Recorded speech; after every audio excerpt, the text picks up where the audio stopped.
Welcome to a world of witchcraft and wizardry, made by an absolute legend, Christopher Columbus. Not only did he sail the Nina, Pinta, and Santa Maria across the Atlantic Ocean to discover the Americas, he directed Harry Potter and the Philosopher's Stone. Now, before I roast these witches, please consider supporting me on Subscribestar. For as little as $1 a month, you can help feed my screaming goat. If you sign up, you'll get a producer credit at the end of the videos, help pick movies to be roasted, and gain access to exclusive content. I'm doing my part. I'm doing my part. Or you can support me by buying a t-shirt for my Teespring store. The links are in the description. If you can't, then hit the like button, subscribe, leave a comment, and share my video on social media. It really helps my channel. Every little bit helps. Now let's start this crusade. The movie opens on Pivot Drive with a quaint little home deep inside suburbia hell, where a geriatric patient in the middle of a psychological break wanders around stealing light bulbs and speaking to tomcats in a bathrobe. Well, it turns out the street rat that the old man was talking to wasn't interested in dumpster diving and transforms into an elderly witch. We have found the witch, may we burn her? As if that wasn't disturbing enough, some hobo from the Alaskan wilderness arrives on a flying moped to deliver a child. What the f***? My parents lied to me? Those bastards told me babies were made when a man puts his inside and her. This is bullshit. What other lies have they spewed from their forked tongues? Anyways, they leave a baby boy with more scars than a Charlie Hebdo employee on the doorsteps. If the kid was so unwanted, why didn't they just cast Fetus Deletus? Whatever. Well, apparently the family isn't too happy with the defective baby they ordered, because they treat him like garbage and force him to live hidden under the stairs. You're so ugly you could be a modern art masterpiece. A few years later, it's the poster child for childhood obesity's birthday. But this future diabetic with a missing foot throws a hissy fit when he doesn't get enough presents. To calm Twinkie Saurus, the family takes him to the zoo, where Starry Squatter has a conversation with a snake.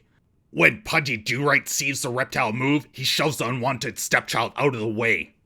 Apparently this is some magical dumpster baby, because he causes the glass to disappear, which makes Fat Bastard's English nephew fall into the snake pit. The abusive family instantly suspects foul play and locks the little Satanist under the stairs. Well, the little asshole got back at them by signing up for the CD Club of the Month.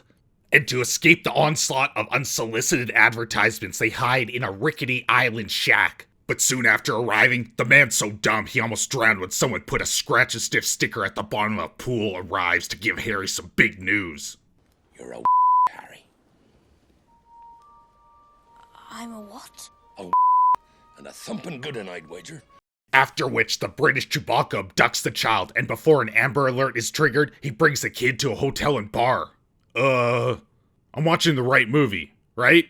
I mean, this seems to be about satanic black magic and child trafficking. Is this a movie or a documentary about the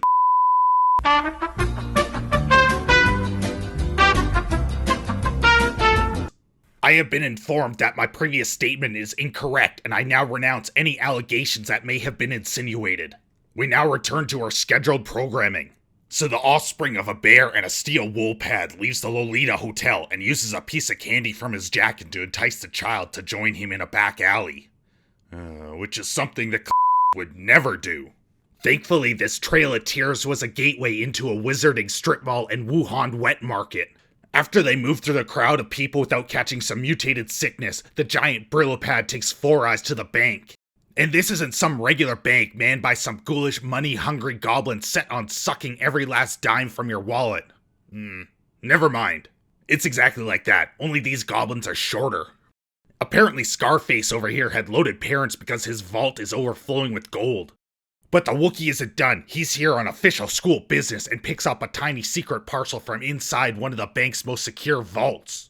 Afterwards, Bowl-Cut heads to get a wand so he can channel the power of Satan without sacrificing a goat. And just like every other day in his life, the boy with more scars than Edward Scissorhands when he was learning to shave is abandoned by the adults, because his abductor disappears.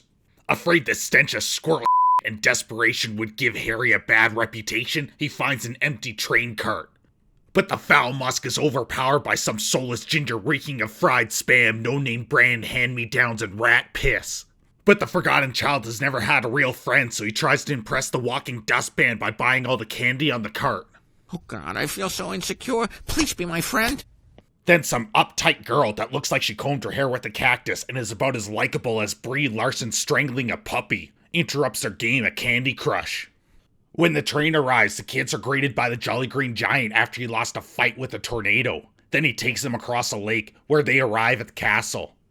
Once inside, the Crypt Keeper greets them to explain that they're about to be judged and sorted based on their immutable characteristics.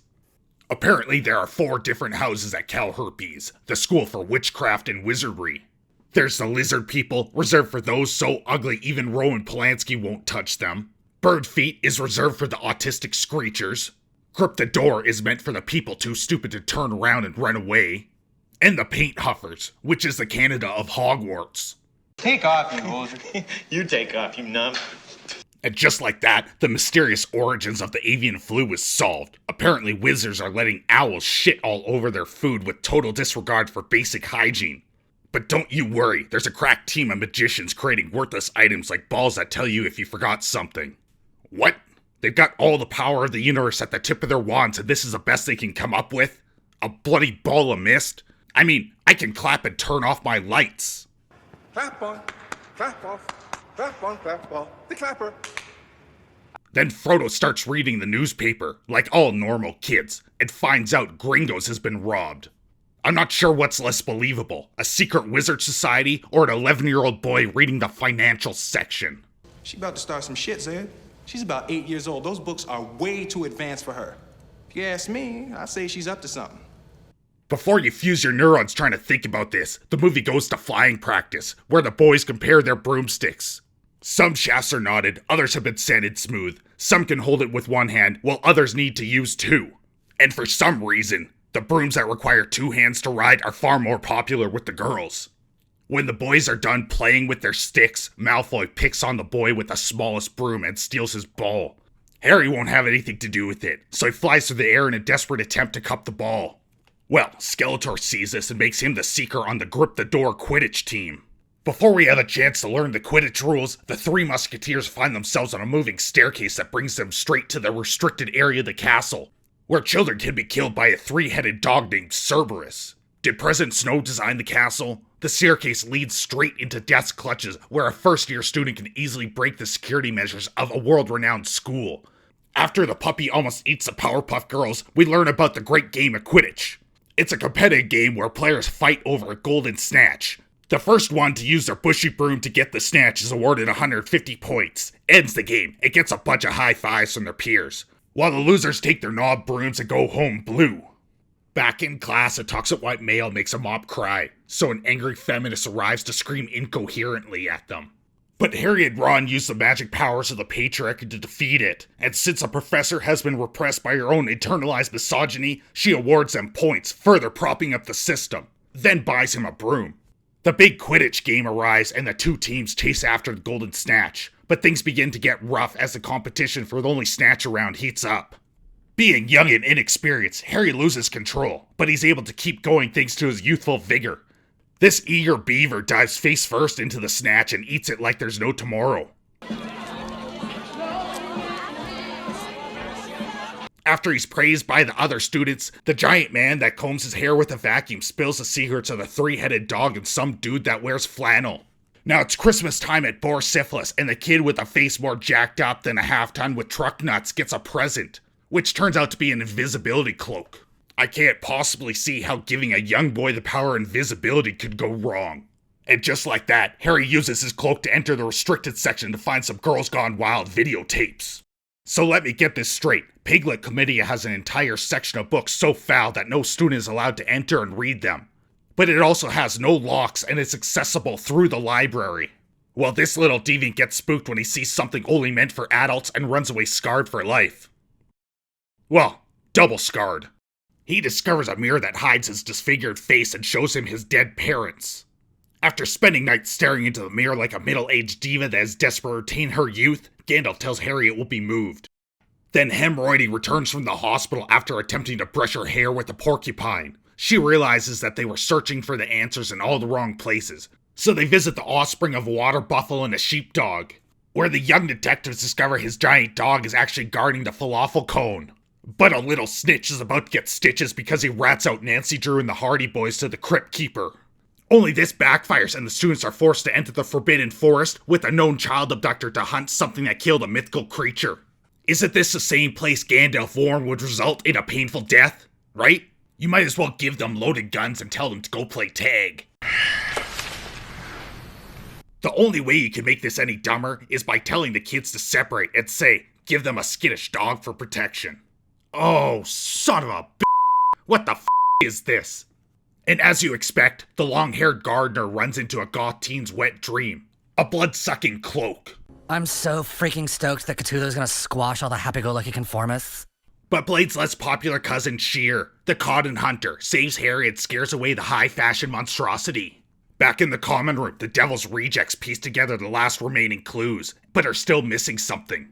So Furry Planter shakes down Hodor for information, who instantly breaks under the pressure.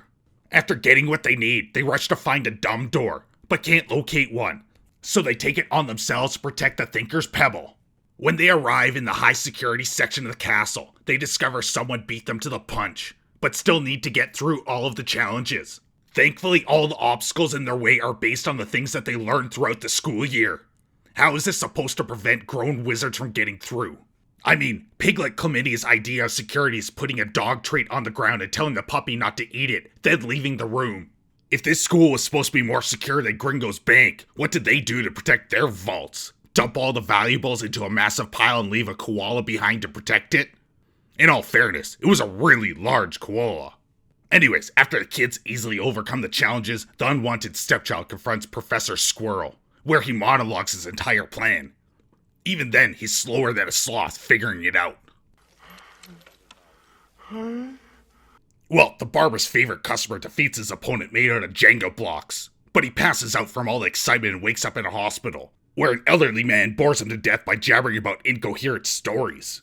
Then, in a show of favoritism on par with extreme workplace nepotism, a Dumbledore hands out points to Gryffindor like Oprah high on cocaine, which gives them enough points to beat the lizard people and win the house cup. No wonder why they hate each other. I'd be pissed too if some entitled star destroys all the hard work I've done. And with that, another successful school year has ended. Only with a few mutilations, incidents of child endangerment, attempted murder, unethical favoritism, bullying, unsportsmanlike conduct, abductions, hospitalizations. How is a school still open? I guess we'll just have to watch the next movie to find out if there'll be any charges. Now all this magic has me feeling generous, so scram before I change my mind.